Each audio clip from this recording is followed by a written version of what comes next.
Welcome to the Peter Joe Podcast, where we talk about everything from life and mental health to entertainment and past and current events. Thank you for joining us.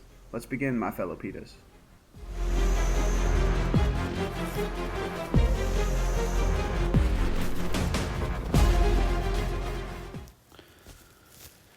In the famous words of Mace, welcome back, welcome back, welcome back. Got a question for you. Have you ever felt lost? Ever felt like your life has been thrown entirely off course and you don't know what the fuck is going on? Today I'm going to delve into my favorite show in the world, and it has the meaning of lost, because it's in the title and it has a lot of meaning to it. It's a show that I hold dear to my heart. It's a show that made me feel or fall madly in love with television series as a whole. The show is made up of 4 simple letters, but within these 4 letters is a whole world of mystery, intrigue, suspense, deep story, complex characters. You got science, you got nature, you got good versus evil. It gives you heart, determination, and sometimes the unexplainable. I'm talking about, you guessed it, the television series Lost.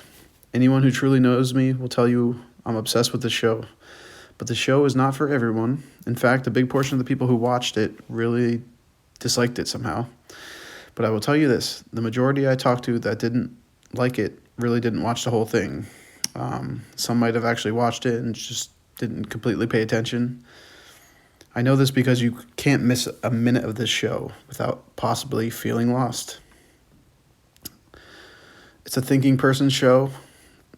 It requires you to follow along with the utmost attention and an open mind, a supremely open mind, I must say. The show makes you question everything you learn inside of its world. It may not be everyone's cup of tea, but it's easily the best show I've ever watched. And it's also a very fun show to argue about and discuss. Super fun. If you're a super Lost fan and you sit down with another Lost fan, you could have hours of conversation about the show. And that's what's amazing about it. One of the many things that's amazing about it. It has many layers like an onion. Shout out to my man Donkey from Shrek. But my obsession, it runs deep with Lost. It's a show I've watched through 4 times. And every time I finish it, I think, wow, this is better each time I finish it. I want to do this talk as spoiler-free as I can, but I am going to put a spoiler warning just in case. I might have spoilers in the show, but I'm going to try to avoid the big ones. So please stick around if you've already enjoyed this masterpiece of a show, or if spoilers don't bother you, then stick around, please. It's going to be an entertaining show, or informational too. Either way, if you haven't seen the show, I must implore you that you must at least watch the show through one time in your life. Like, honestly, it's so worth it. It's just, it feels so important for television. But if you want the full experience, watch it twice, because you'll see so many things, you'll hear so many different things a second time, and you're like, oh, fuck, that makes sense. If you love television, like I said, and entertainment, there's no way you can go your whole life without watching this show.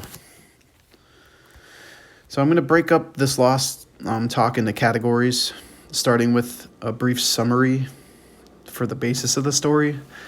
But this story has so many layers. I'm just going to go through the main plot. But like I said, just know many, many layers. So the main story in the show is a simple one. A plane named Oceanic Flight 815 crashes onto an island in the middle of nowhere. Amazingly, there are many survivors among the dead. So this main group of survivors are from all different walks of life. Basically, they have to coexist in hopes of surviving another day and eventually getting rescued. That's your basic plot. But like I said, layers upon layers upon layers upon layers laid down like bricks in the show. The layers, they start in episode 1, season 1, and they end in episode 18 of season 6, the last episode. There's even a season that introduces the Flash Sideways, which I'm not going to spoil that, but just know it's instead of a flash back, it's a flash sideways, which I've never seen in the show since or before. So like I said, a very, very original show. You could either like it, love it, or hate it, but it's so original. So yes, flashbacks are also a big part of it. They're huge, and they roughly take up half of every episode, because in each backstory, they do a backstory for every character. It's different for each episode, but that's how you get the full story of these characters before they arrived on the plane, before they crashed on the island. So it paints the arc for them. And the flashbacks, they're not filler. They're super important. They're super entertaining. They're just fucking great, man. I can't say enough about them. But the flashbacks are honestly a big part of the brilliance of the show. Because like I said, you get to see the journey. It makes you relate more with the characters, knowing what they went through, good or bad. I've never watched a show with such a heavy focus on characters and their arcs. So one last thing about the main plot. These survivors, of course, think they're the only ones on the island, but boy, do they end up being wrong. There are another group of people called the Others, and they start to show up towards the end of Season 1 and some of Season 2, but we really learn about all of them more in depth in Season 3. These Others are just as complex and endearing as the main survivors. The main story has tons of science fiction elements, tons of mystery, hence why it's called Lost, because viewers can easily get lost in deciding what the fuck is actually going on. But the good news is, if you care enough and you pay attention enough, it will all start to make sense, especially towards the end, especially the last season. It all comes together. And the people that hate on it say, oh, I don't know what the fuck was going on. What did the ending mean? The ending could definitely be interpreted different ways, but the character that talks, without spoiling it, how do I word this? So the last speech of the show explains a lot, okay? And then you can interpret the rest, basically. But there are plenty of magic tricks at work during every episode of the show, okay? There's a lot going on. Next, I want to talk about the heart of the show. I wrote heart in capital letters because it really is the heart of the show, and that is the characters. Sorry, I fixed my mic. To me, the relationships between the characters and the relationships we have as fans to the characters is super special. Each main character is complex. Even the side characters, their stories are complex. Their arcs are complex. But we can still relate to basically all of them. The root of all these characters, they face adversity in their life before the plane crash. And like I said, that's what the flashbacks explain. So to get into further detail, I'm going to go through what I think are the most special and deepest characters. So mainly I'm going to go through all of the original survivors. I'm not really going to delve into the Others characters, the group called the Others. I'm really not going to touch on their characters, but they are very important later if you watch the show. Or if you've already watched the show, you know this. I'm going to start with the leader from the get-go. That's Dr. Jack Shephard. Oh, I have a love-hate with Jack Shephard. But he is the first character we see. We literally see him open his eyes up, which is the first scene of the show. You can see him lying in a lush jungle when he awakes. And this is where the chaos and madness starts. Like the real fucking chaos starts immediately. Right from the opening tip-off. Sorry, a basketball reference, but you get it. So Jack's character is played by Matthew Fox. He's great in this role. Really good actor. But he wasn't a big-time actor at the time. He definitely isn't now. He's mainly known for this show. But he's kind of been blackballed from Hollywood because he has a long history of DUIs. And he was also accused of punching a female bus driver, and he was never charged with this, but it was a big rumor. I don't know how true it is. You never know. Guilty until proven innocent. But this is unfortunate because I feel like Matthew Fox is a solid actor and could have had potentially a great career in Hollywood after this. But hey, we got this role of Jack before all that shit went down, and I'm thankful. So fortunately, the leader of the group in Lost, Jack, is also a doctor, and he's a damn good one at that. So for this reason, everyone trusts Jack from the start. Everybody looks at him to lead the way. He's out there saving lives. He's bandaging everybody up, running along the little beach there. He takes on the character role right away. Just like most characters in this show, Jack's character has a rough past, mainly a rough relationship with his father. His father is also a doctor. I think he's a surgeon. His father got him into going to school and being a doctor. So he basically follows in his dad's footsteps. Jack's arc is fantastic, one of the best. I could talk about these characters all day. Unfortunately, I have to keep it short so I could fit them all. So we're going to go on to the next character. He is my favorite character, and he has easily the biggest arc in the series, and that's John Locke, known only as Locke to diehard fans. He is unquestionably my favorite character in the series. I'm pretty sure he's super popular among fans. He begins the show as a very likable, very motivated character. He has charm. He's funny. Very intelligent. But he has mystery. And somehow, after the crash, he regained feeling in his legs. So his backstory, I'll keep it short, but he had an unfortunate event involving his father. His father's a big asshole in this show. Where he falls out of a building, like a 3-story building or something like that. 3 or 4-story, I can't remember. It wasn't super high, but he ends up being paralyzed from the waist down. Dick and legs don't work. Actually, scratch that. I'm not sure if Little Locke down below worked or not, but I know his legs didn't. So Locke's character in the show takes an insane twist about 3/4 of the way through the series. But I'm not going to delve into that spoiler because it's a big spoiler. It's a doozy and a confusing one at that, but I just don't want to ruin it for you if you haven't watched the show.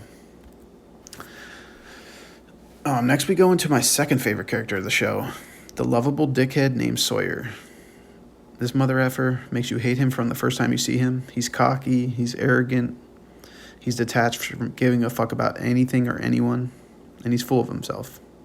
I mean, rightly so. He's a sexy man. I think they put him in there to get the female crowd because women love Sawyer.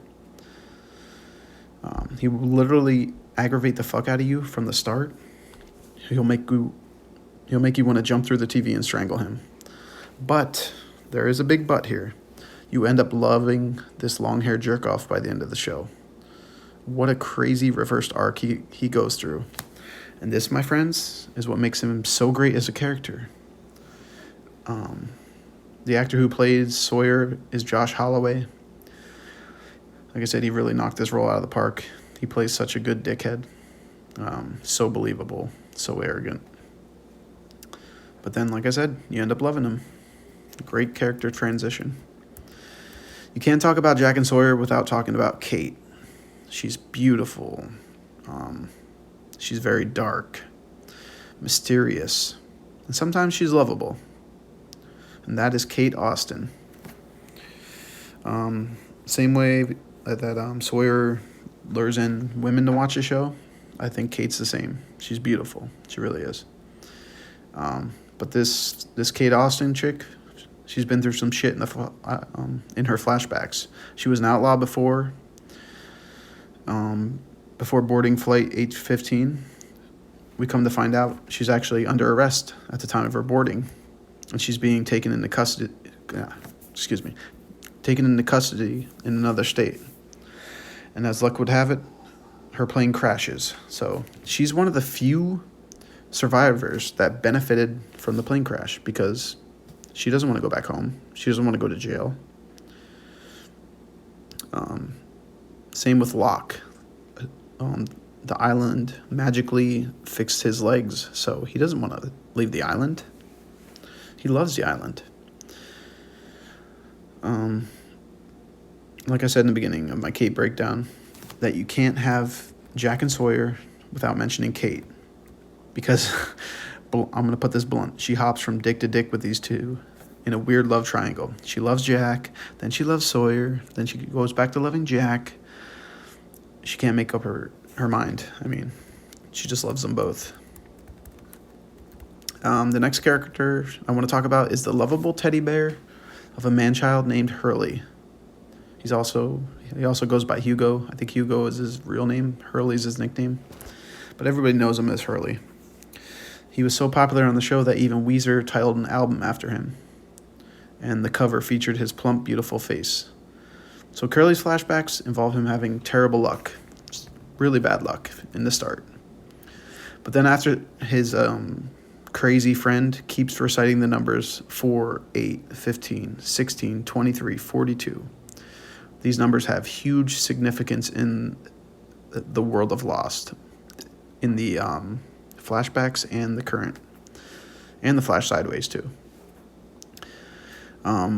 So he keeps hearing his crazy friend say these numbers every time he visits him in the psych ward. So this is when Hurley says, fuck it. He plays the lottery with those numbers. He wins the lottery. He wins the fucking jackpot, okay? So the luck is starting to change. Then it's right back to bad luck. People basically asking him for money all the time, throwing money away. And after a while in his flashbacks, he says, fuck it, I don't want to be rich anymore. I think he gives his money away or something. I can't remember exactly. But he just doesn't want to be rich anymore. He just wants to be a normal guy. Like I said, those numbers, 4, 8, 15, 16, 23, 42, they show up everywhere throughout the show. And without spoiling it, they're heavily involved in the main plot and the story of the island. I'd say Hurley is probably the most loved character on the show, as far as there's nothing really to hate about him at all. He just has this innocent vibe, and he's completely the opposite of Sawyer. Now we're going to go on to this fucking Iraqi beauty of a man, Sayid Jarrah. He's another hardened character. He has the most badass history out of all the characters. This slick ponytail and wear son of a bitch was a military man who ended up turning into a torturer during his time at war. He was, like I said, he's Iraqi. He's part of the Iraq military. So when you first meet Sayid, he seems like a sweet man, and he really is. You find out later through flashbacks of his torturous past. Quite literally, he was a torturer. He kind of gets forced into doing the torturing. It'll make sense if you watch the show, but he kind of gets forced into it. So he really doesn't want to do it. He's really a good person at heart. His arc is really sad in the show because he ends up losing someone he falls in love with on the island. So Sayid has a lot of a big level of sympathy after he loses his girlfriend at the time. He's in my top 5 characters without question. He's just a really genuine, good character with a really bad past. You'll see this. This is very common. A lot of these characters have a bad past or have had shit luck or just are put in bad situations.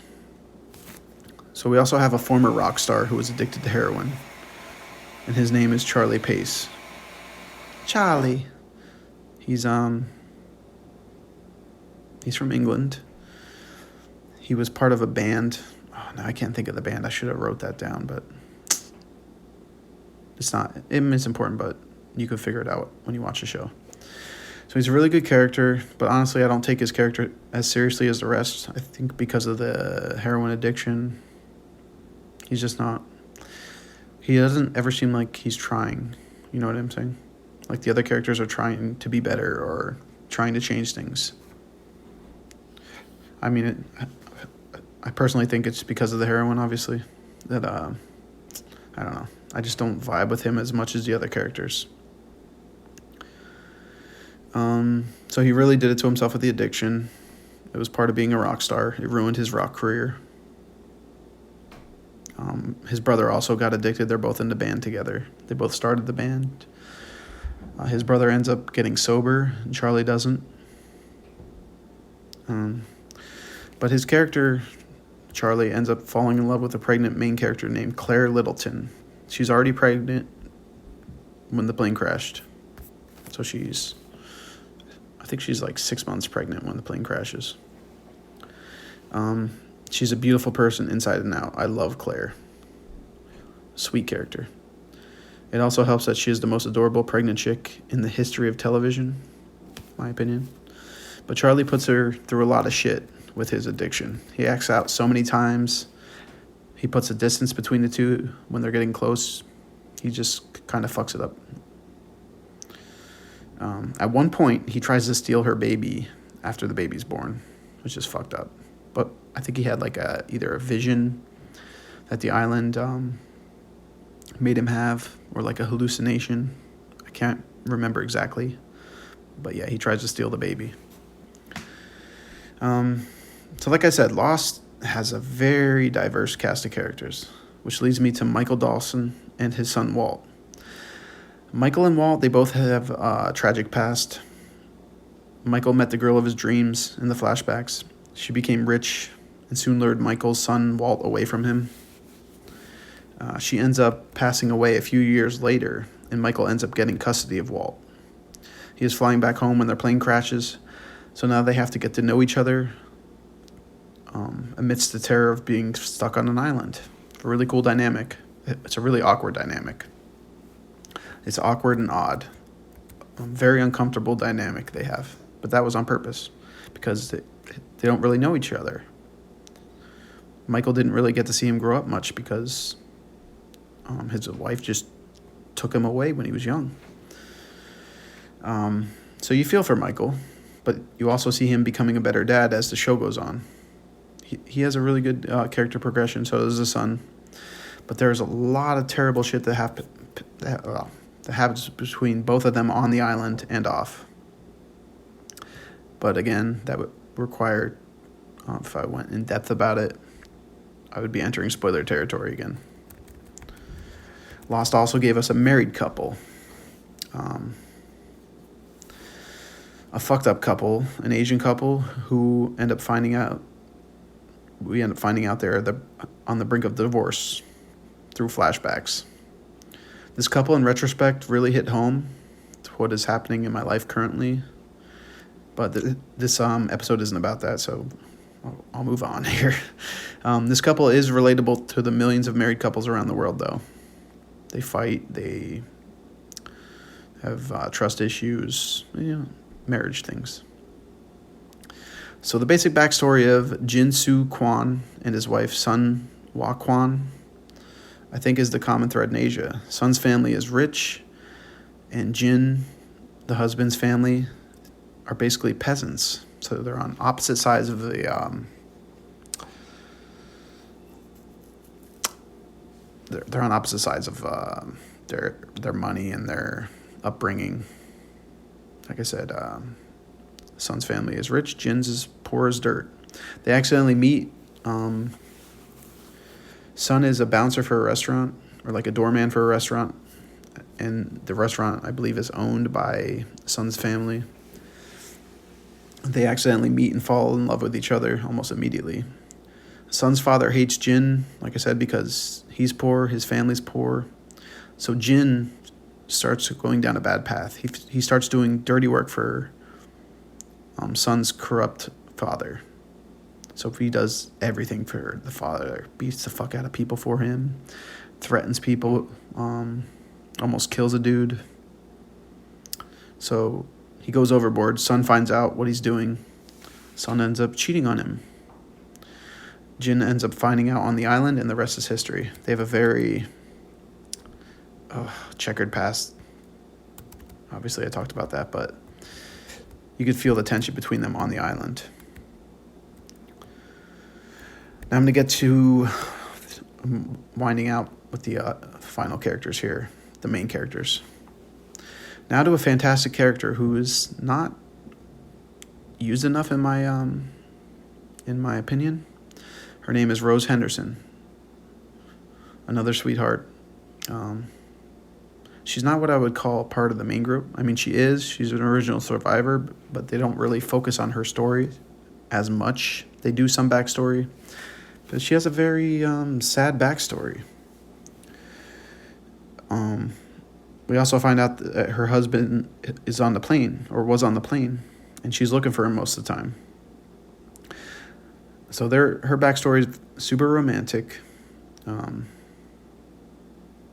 She's an African-American lady. She meets him. He's a white guy. Like I said, they fall in love. There's a lot of romance in this series, which is good. I like it.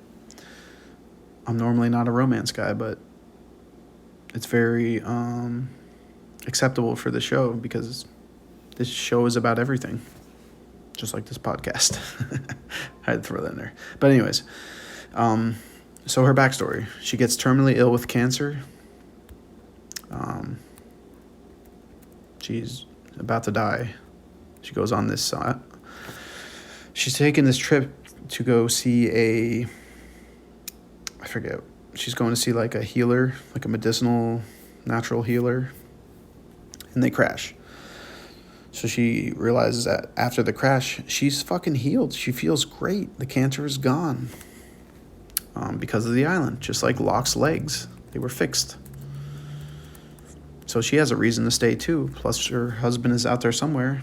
She thinks he's still alive. I'm not going to spoil any more of that story. But like I said, their love story is phenomenal. And I never loved the mush, but I love the mush of these two and their relationship. Last and probably least, because these are probably two of my least favorite characters of the original survivors. They are a package deal. They are brother and sister. The brother's name is Boone Carlisle, and his sister's name is Shannon Carlisle. They both crash together, obviously, but they are complete opposites. Shannon is lazy. She's stuck up. She's careless. She's not a team player, and she's very self-absorbent. Boone, you can tell, is caring. He loves his sister and is a team player. He helps out the other survivors when they need help. She doesn't, ever. They have a backstory, but it's more of big brother protects little sister. Little sister doesn't give a fuck about big brother backstory. So they have an exhausting relationship. Probably my least favorite backstory. Because it's not that. Both of them don't really have a big arc, I should say. Like the others. On that note, I realized I wrote so much. Let me see. We're 28 minutes, almost 29 minutes. So far, I've described the characters and the actors and the story. But I think I'm going to have to do a part 2 because I have a lot more to talk about. Part 2 will be the philosophy side of it. Because there was actually a book written about Lost that's only on the philosophy of Lost. All 6 seasons, they cover all 6 seasons, and the philosophy link. It's so deep. The book is amazing. The book is actually called The Ultimate Lost and Philosophy: Think Together, Die Alone. And it's just very steeped in philosophy. So like I said, I'm gonna do a part 2. I'll probably write it tonight. I'm gonna get it done as quickly and efficiently, and most importantly, as entertaining as I could. So I hope you enjoyed this. I fucking supremely enjoyed writing about this and revisiting Lost because, like I said, it's my favorite show of all time. It's not even close. I mean, it's so deep. So so deep. Sorry, that sounded like a porn star there for a second. So I hope you enjoyed listening. I hope I didn't have you feeling lost. I'll talk to you more on part 2. So for now, goodbye, my fellow Pitas. And in the meantime, stay positive, stay hopeful, stay positively hopeful. So long. Thank you for listening in, my fellow Pitas. Follow me on Facebook at Pita Joe Podcast, all lowercase, no spaces. Instagram, Pita, Joe, podcast, all lowercase letters. And on Twitter, at Pita Joe Podcast, all capitals. Like and subscribe on all the apps the Pita Joe Podcast is streaming on, including Spotify, iHeartRadio, Podbean, Apple, Google Podcasts, Amazon Audible, Samsung, TuneIn, Player FM, and last but not least, Podchaser. Thank you.